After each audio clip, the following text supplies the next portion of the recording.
Valdez, eu queria tanto mostrar as fotos que você me mandou, que são fotos preciosas, históricas, de uma imagem inesquecível. Foi através dessa montagem que eu vi pela primeira vez Dulcina de Moraes, que foi Bodas de Sangue, que ela encenou com a turma, né? Ela interpretou a mãe, você interpretou o filho e Dora a noiva. Não sei se a gente poderia começar por aí, mas eu acho que é um bom começo falar dessa experiência, ou seja, do último ano da faculdade, estar ao lado do Dulcina de Moraes. Conta pra gente como é que foi isso. Tá bom. Bom dia a todos. É o seguinte, tem duas coisas no meu currículo que eu não largo. Quer dizer, o meu currículo pode ser o meu nome e essas duas coisas. Uma é, eu participei do último elenco que contracenou com Dulcina de Moraes. Foi a última vez que ela pisou no palco como personagem. Né? Até onde eu saiba. Eu acho que depois disso, isso foi em 83, formatura, e depois disso ela nunca mais foi personagem no teatro. Então, isso está no meu currículo, como está dos meus amigos todos, como você citou agora, a Dora e tudo. Nós formamos 10. O elenco era muito maior do que isso. A outra curiosidade que tem no meu currículo é que eu dirigi uma ala da Escola de Samba Beija-Flor de Eni Lopes no desfile antológico de Ratos e Urubus Rasguem a Minha Fantasia. Né? Então, são duas coisas que não se pode deixar de ter no currículo. Né? Especialmente uma pessoa ligada e gosta e ama teatro, como eu, desde muito tempo, desde há muito tempo. A experiência em Bodas de Sangue foi fabulosa, por um lado, e muito dificuldade muito grande para nós todos. Éramos todos iniciantes, entre aspas. Entre aspas que eu disse que eu já tinha feito teatro, sei lá, muito antes já, com Laís Aderne, né? O primeiro espetáculo que eu fiz em Brasília foi na TV Brasília, com Laís Aderne, no Teatro da TV Brasília. Né? Então, mas éramos iniciantes, estávamos ali. Era aquele monumento. Então, nós reverenciávamos mais a figura e a personagem e a personalidade do Dulcina, era muito mais reverência do que qualquer outra coisa. Porque imagina um grupo de pessoas bem mais jovens, a maioria, eu era mais antigo ali naquela história, e foi uma experiência fabulosa. A primeira fala de Bodas de Sangue, e aí eu quero homenagear a Dulcina assim, e ali eu aprendi tudo, né? A primeira fala de Bodas de Sangue é mãe, justo o personagem que eu fazia, o filho. O filho entrava em cena, da coxia, a mãe já está no palco, sentada, a Dulcina, eu chego, só tem ela no palco, eu chego e digo, mãe, e ela diz, o que foi? E eu digo, já vou. E ela, aonde? Eu digo, a vinha. E assim, olha só, para resumir quem foi Dulcina de Moraes, para resumir. Eu falei isso umas 30 vezes. Mãe. Ela chegou para mim e disse assim, quando você falar a palavra mãe, a plateia tem que entender toda a tragédia que Lorca escreveu. Está explicado? Com 3 letras, você, por favor, me defina o espetáculo. Claro que eu não consegui. Claro, a gente ficava mais assistindo do que tentando atuar. Tem uma fala que as pessoas se derreteram de emoção. Inclusive, meu amigo Reinaldo Ferraz, que foi professor de cenografia e também diretor de teatro e cenógrafo e tudo. Meu amigo, nós combinamos essa semana uma frase de Bodas que emocionou muito a ele e a mim. É quando ela reclama da faca. Quer dizer, uma faca, uma faquinha, uma coisinha tão pequena capaz de matar, de derrubar um homem que é um verdadeiro touro. Então, não, e aí, quando vai acontecendo as cenas todas, a Dora vai lembrar muito bem, todo mundo vai lembrar muito bem. Marcelo Sabag, que estava lá no corpo de baile, como Ramon, como tanta gente que estava lá, é onde lembrar dessa senhora sentada numa cadeira e entra, então, o pai, né? Pai da noiva, né? B de Paiva. Esse outro ícone da FBT, né? E lutou muito por ela, muito por essa fundação, ao lado de Dulcina, como tantos outros. Então, nós fomos do primeiro vestibular. O primeiro vestibular tinha as provas normais, provas normais, como no Brasil exigia naquele momento. Tinha tudo, matemática, física, química, português, tudo, e uma apresentação de um monólogo. Que ela, obviamente, para tentar discutir quem ia entrar ou não, botou logo ser ou não ser, certo? Eis a questão. A gente era obrigado a fazer isso, e no vestibular. Isso era o vestibular. E ela sentada na banca. Imagina aquela fila de inscritos no primeiro vestibular da Dulcina. Ela sentada numa banca, olhando a gente fazer aquela bobagem de ser pela primeira vez na vida. Né? Um negócio horroroso. Só essas primeiras lembranças que eu tenho de Dulcina de Moraes, que realmente é inesquecível. Né? Por mais que os críticos tenham falado mal daquele espetáculo, não sei, eu inclusive fiz crítica naquele momento, imagina. Eu gostaria que você falasse isso. É uma boa, porque a crítica diz que é imperdoável que uma determinada cena, que é justamente a cena do duelo dos dois, onde o menino morre, né?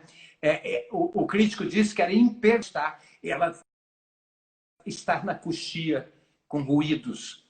E eu fui obrigado, então, a responder para o crítico que ele primeiro tinha que conhecer a peça e conhecer Lorca e conhecer realmente essa cena realmente Lorca escreveu, certo? Essa cena realmente em cena, não está rubricada para cena, ela está rubricada como fora de cena. Essa foi a crítica da crítica, ainda por cima, né?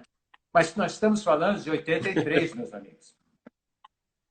83, e realmente foi um momento muito interessante, porque muitas pessoas que entraram naquele vestibular que eu estou falando saíram, tanto é que só formamos 10. Né? Naquela primeira turma, formamos 10. Nós formamos, na verdade, em dezembro de 83. Né? A peça foi apresentada no meio do ano, mas a formatura mesmo foi em dezembro de 83. Eu queria fazer homenagem também a Laís aqui de novo, tá certo? Laís Aderne é o princípio do teatro brasiliense, eu não tenho a menor dúvida. Claro que tem Silvio Ortoff também, antes um pouco. Silvio Ortoff já tinha feito Morte da Severina, no SESI de Itaguatinga. Eu estou falando, sabe de que ano? 68 mesmo. Aí, em 69, Nossa. A gente faz Alto da Camisa Listrada, com Lauro Nascimento, direção de Laís Aderne. Isso tudo é no CIEM, o Centro Integrado de Ensino Médio da UNB.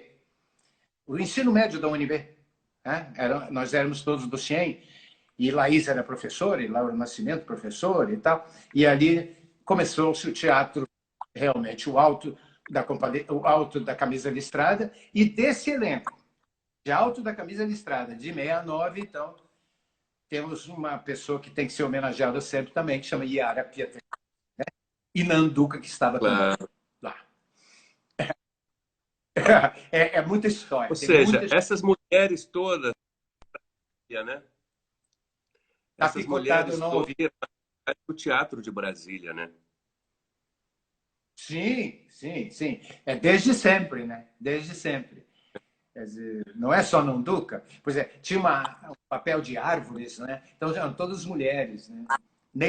Neide Glória Moreira Garrido, certo? E aí estava também Ivanzinho Garrido, e aí Bom, aí Laís vai para o pré-universitário, aí a gente faz Antígona, né? Eu tenho anotado aqui, Antígona já foi em 72, né?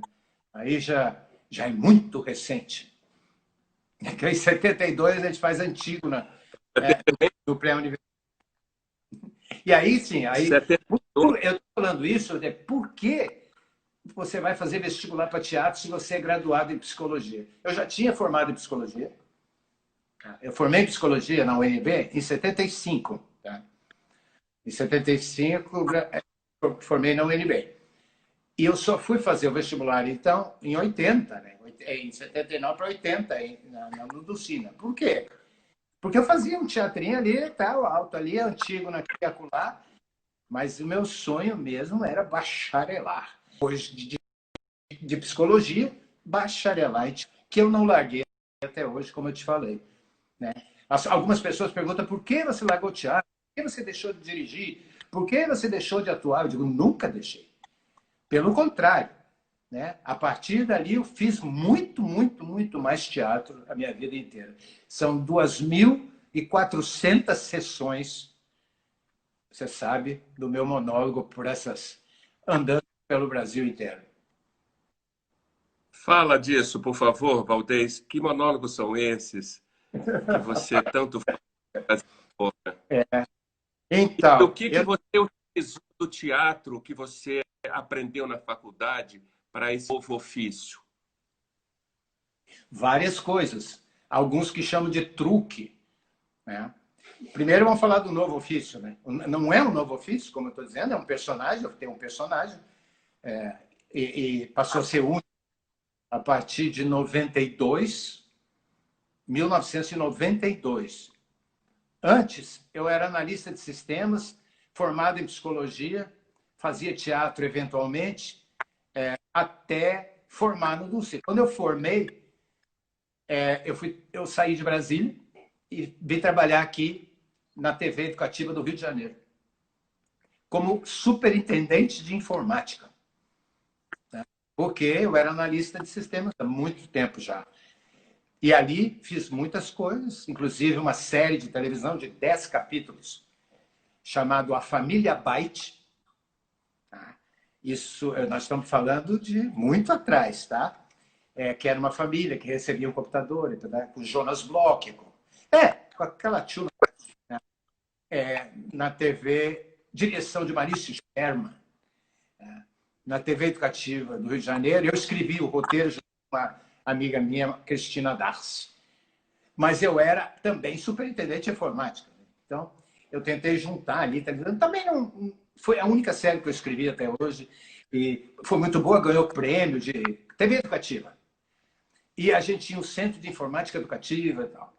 Bom, alguém me convidou para dar aula. Eu sempre gostei de dar aula e continuei dando aula sempre. Alguém me pediu para falar sobre qualidade total na época que eu estava metido. Eu larguei tudo e virei um personagem chamado Professor Valdez Ludwig. E a partir de 1992 até hoje, é ele que faz a minha vida ser razoável, ser feliz, ter projeto de vida. E o professor está aí. O que eu aprendi no teatro? Tudo. Que quando você vai aplaudir um monólogo, você está sozinho, por exemplo. Você está sozinho, quando você vai aplaudir, você não aplaude, não vai aplaudir no centro do palco. Você vai para um lado do palco e agradece as pessoas que estão do outro lado. E vai para o outro lado e agradece para a pessoa que está do outro lado. Certo? Eu estou dando um pequeno exemplo, porque a relação é tão grande de coisas. Tá? Dulcina tinha um detalhe. Ela não colocava os pés no palco de sapatos, caso não fosse personagem. Se personagem, podia usar qualquer sapato. Mas ela, não. Certo? Não podia assoviar no palco, nem pensar em assoviar. Certo? Porque não é bom assoviar no palco. Essas coisas que a gente aprende assim, que todo aquele urdimento, todas aquelas malaguetas, tudo aquilo que tem ali atrás é baseado nas caravelas, nos navios. Malagueta inclusive o vocabulário é o mesmo, rotunda, entendeu? É, regulador, rotunda, malagueta, todos o vocabulário é igual da Marinha. E da Marinha ancestral, né? Para homenagear a minha neta que falou ancestral. É muita coisa, né? Muita coisa. Dá umas 30 lives só de o que eu aprendi no teatro que eu uso nas palestras. Eu digo que eu não sou palestrante, essa profissão não existe, né? E apesar de alguns acharem que existe a profissão de palestrante, não existe, né? O que existe é a profissão de professor, e palestra é um tipo de aula, né? E o professor... Oi? Que tipo de assunto você aborda nas suas palestras? Tá certo. Eu comecei com qualidade, qualidade total, melhoria da qualidade. Eu vou evoluir rapidamente. E a gestão é a administração de empresas, de organizações, perdão, não é só de empresas, administração de organizações. Ela evolui, claro. A parte da qualidade ficou relativamente bem resolvida. As coisas evoluíram muito, especialmente a globalização. Quando surge a globalização, a qualidade vira um fator importantíssimo e a inovação. Essas duas coisas, qualidade e inovação, dependem de gente. Só pessoas é que fazem, né? Nenhuma máquina faz, nenhum animal faz, nenhum faz inovação e qualidade, melhoria da qualidade. Então, eu estou dedicado à administração contemporânea, vamos dizer. O que é administrar hoje? E aí eu tenho que, claro, que contar a história e chutar um futuro. Dizem que eu acerto Entendi. 50% só. Você usa muito a fé cênica nas suas É, palestras? fala de novo que eu não ouvi. Você usa muito a sua fé cênica nas suas palestras? Eu acho que sim, e as pessoas perguntam se eu tenho alguma, assim, se eu uso alguma coisa para ficar naquele estado. Não sei exatamente por quê, a ponto de uma vez um cara falando assim, olha, drogado não vale.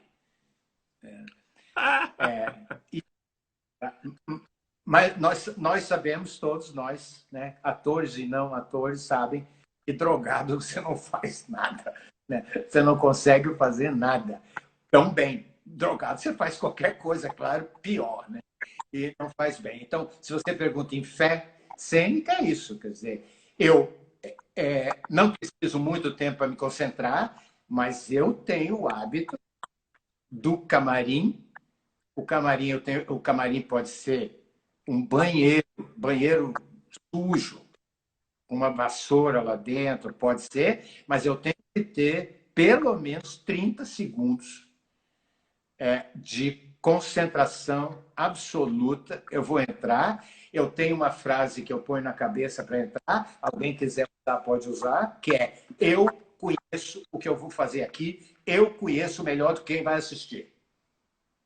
Certo? Então, vamos lá.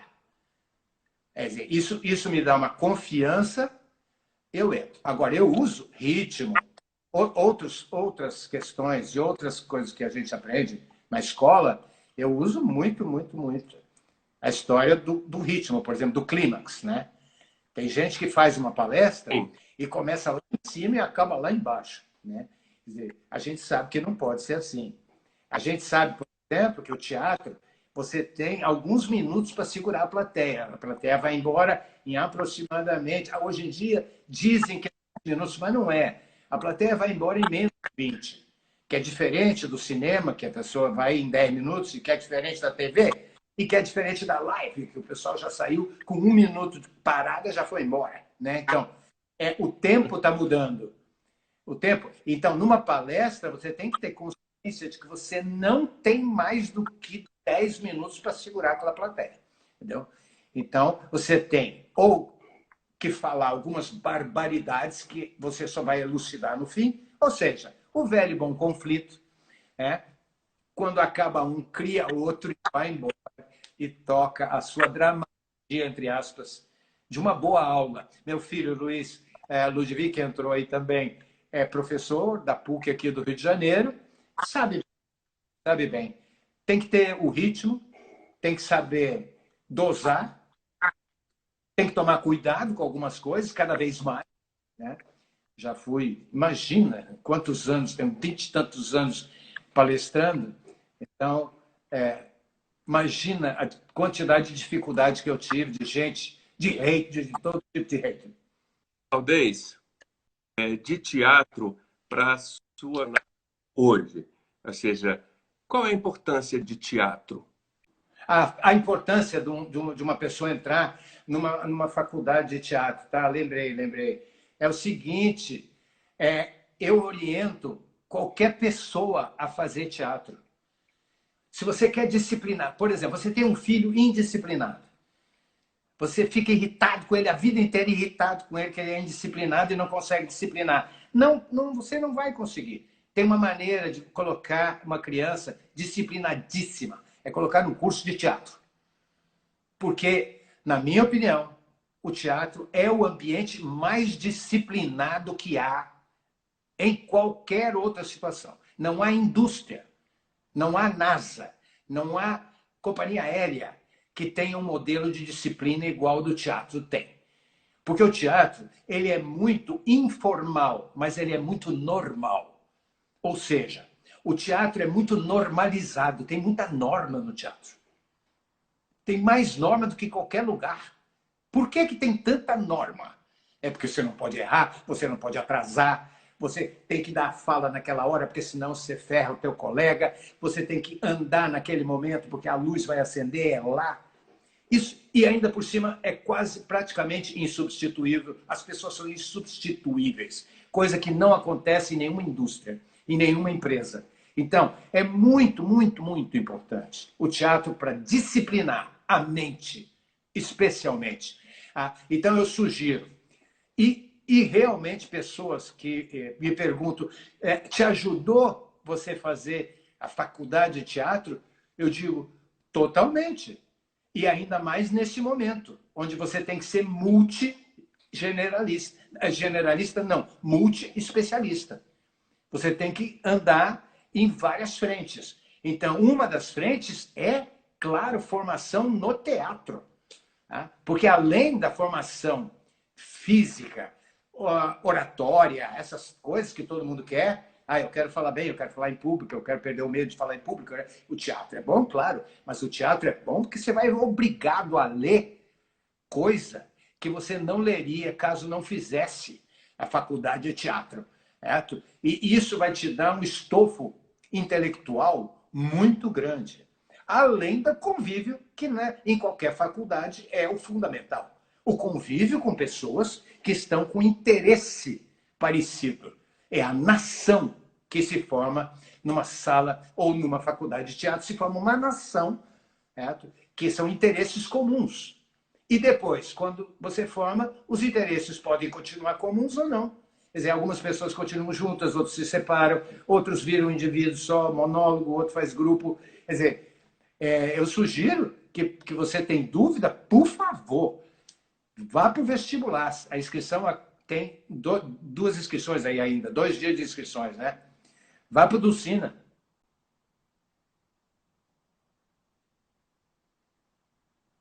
Obrigado, gente.